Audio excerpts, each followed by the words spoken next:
Salut tout le monde, aujourd'hui on se retrouve pour cette 16e capsule littéraire. Cette fois j'ai même pas eu à regarder le nombre, je le savais. Pour cette 16e capsule littéraire qui va donc s'attarder sur un manga récemment paru et que j'adore tout particulièrement. Et sans plus attendre, je vais vous le présenter.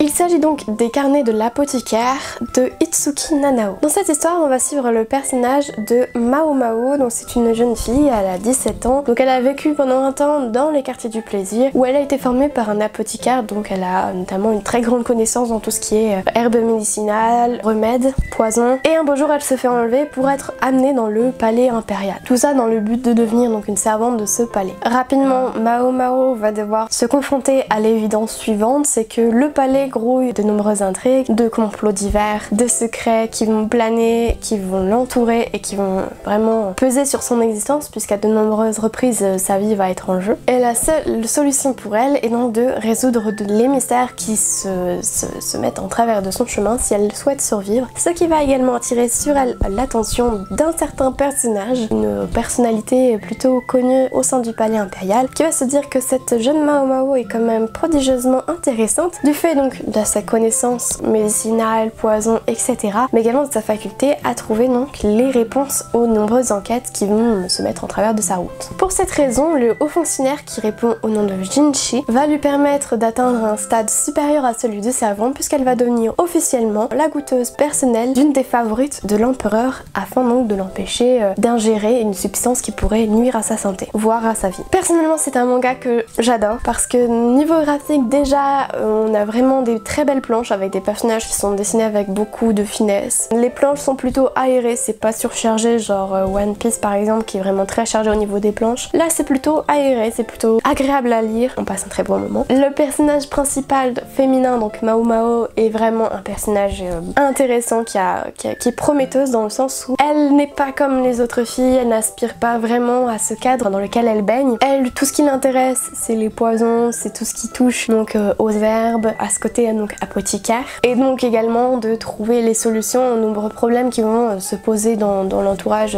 de la famille impériale et des concubines de l'empereur. Et ce côté un peu enquête où on va suivre le personnage de Mao Mao au sein de la cour impériale qui va devoir trouver les indices par elle-même, qui va devoir se débrouiller avec ce qu'elle a pour notamment sauver des vies, pour résoudre des mystères qui vont mettre en jeu d'autres vies. Tout ça, ça va vraiment être hyper intéressant et hyper bien construit, hyper bien amené, avec donc des personnages, une intrigue en elle-même qui sont vraiment très prometteurs. Pour l'instant je crois il y a peut-être 3-4 tomes, je sais même pas où je les ai mis, ils sont quelque part. On doit avoir je crois 3-4 tomes pour le moment, donc c'est un peu compliqué peut-être de vous présenter en longueur, mais c'est vraiment un manga qui pour le coup est très prometteur, qui risque de compter je pense environ une quarantaine de tomes, donc une série avec pas mal de rebondissements je pense à venir. Et puis personnellement je suis très intriguée par le personnage de Jinchi qui tourne autour de Mao Mao et qui en même temps a un côté très calculateur, c'est-à-dire qu'il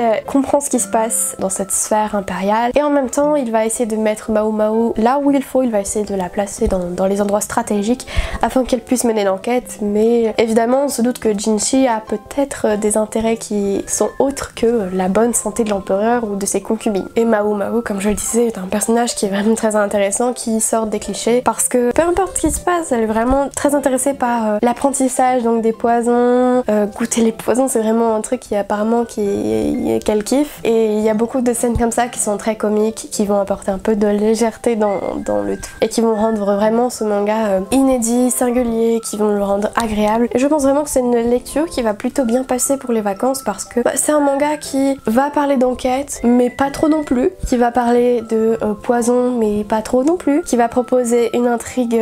légère et en même temps pas trop non plus.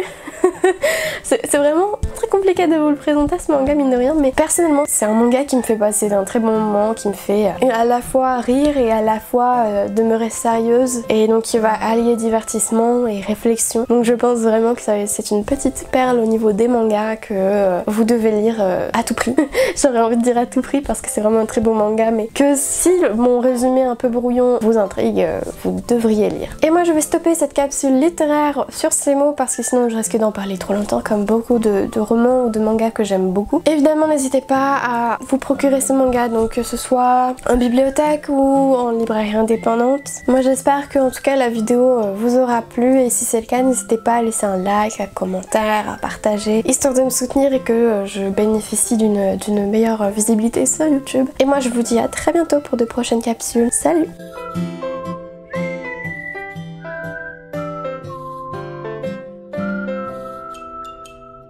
Thank you.